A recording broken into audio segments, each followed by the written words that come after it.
Hey everyone, I'm Claire and this is Spoony Kitchen.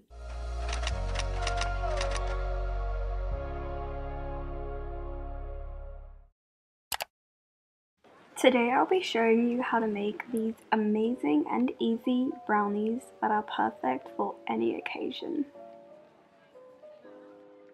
First, you would want to preheat your oven to 140 degrees Celsius fan forced and line a 20 by 20 centimeter square tin with some parchment paper. And after doing that, you would want to set it aside.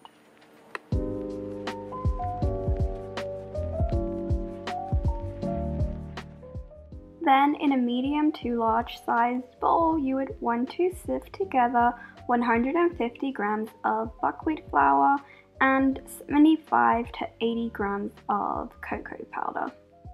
And I prefer sifting it first because you want to ensure that there aren't any lumps when adding the wet ingredients later on. And you are able to use any type of flour that you would like, but I am using buckwheat flour because it is gluten free.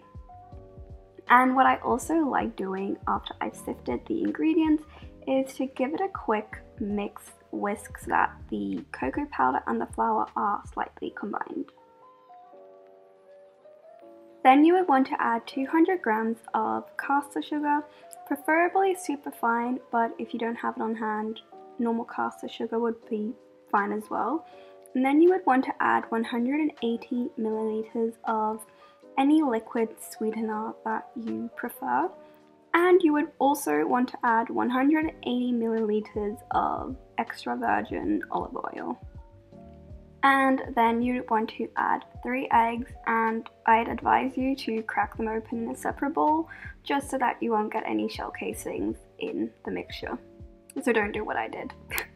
And I also like to add around a teaspoon to 2 teaspoons of vanilla extract.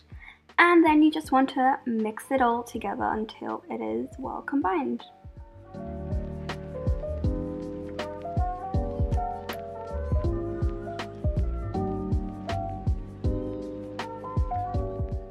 After everything is combined, you would want to grab your cake tin that you set aside and pour the mixture into it and try to evenly distribute the mixture.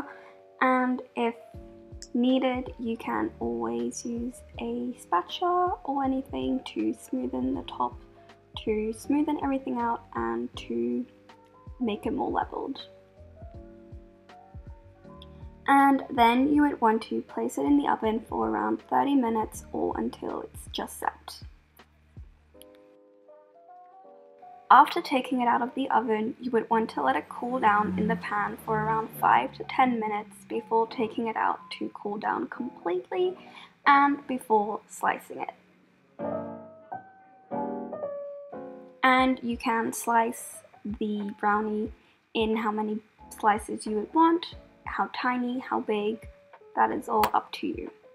But this recipe does make around 20 brownies.